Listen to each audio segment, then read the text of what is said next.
Ẹ̀yin èèyàn ilé ìwò lẹ ṣe káàbọ̀ sí Mashola Gist TV. Gist tèmi bí a ṣe gbọ́ ò, wọ́n ní kábíyèsí ní kí Queen Naomi píìkì ibi tí wọ́n bá fẹ́ tó jẹ́ pé wọ́n fẹ́ kí àwọn jọ wà, àwọn àti wọn nìkan.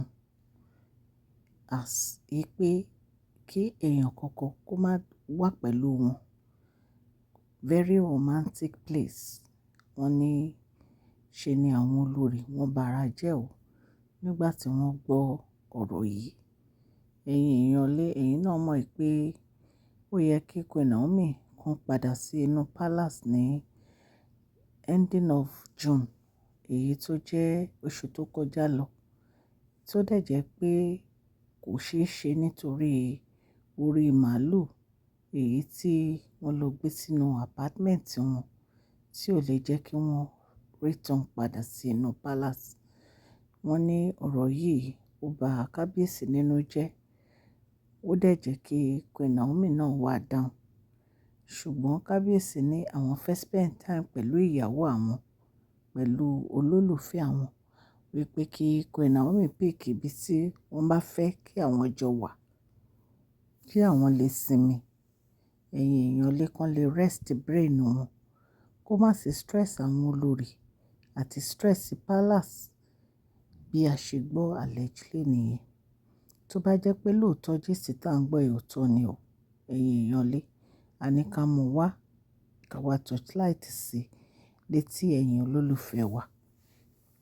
Ẹ̀yin èèyàn ilé, wọ́n ní ìgbà tí Queen Naomi tán pick date pé àǹtí wa, wọ́n ní ọjọ́ yẹn gangan òun ní launching wọn. Launching hair product èyí tí wọ́n fẹ́ launch. Tó dẹ̀ jẹ́ pé Queen Naomi ò mọ̀. Queen Naomi kàn pick date tí wọ́n ní o. Wọn ò mọ̀ bóyá àǹtí wa fẹ́ ṣe launching àbí kò fẹ́ ṣe launching. Wọ́n ní àǹtí wa bara jẹ́ pé kò yẹ kí Queen Naomi pick date yẹn.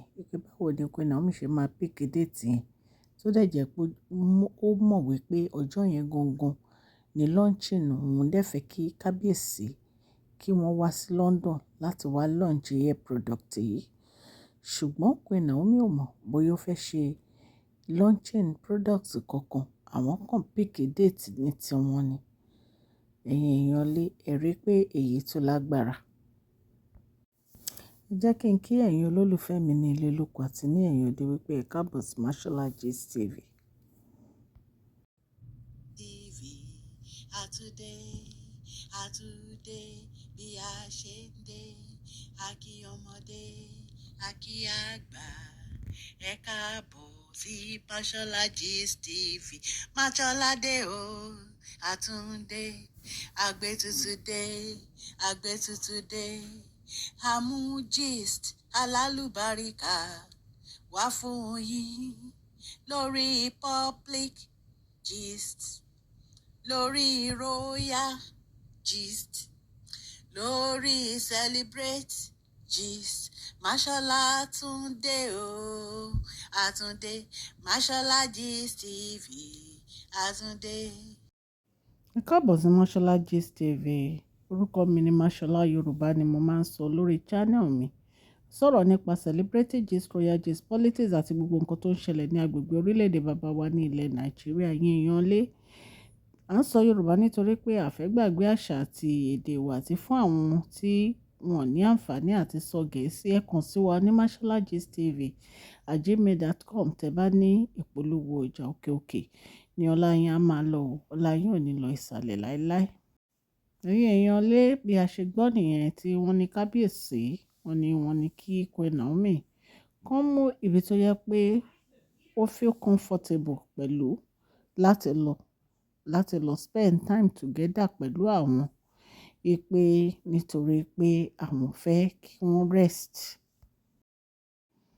Pé àwọn dẹ̀ fẹ́ wà pẹ̀lú olólùfẹ́ àwọn. Ẹ̀yin èèyàn lé.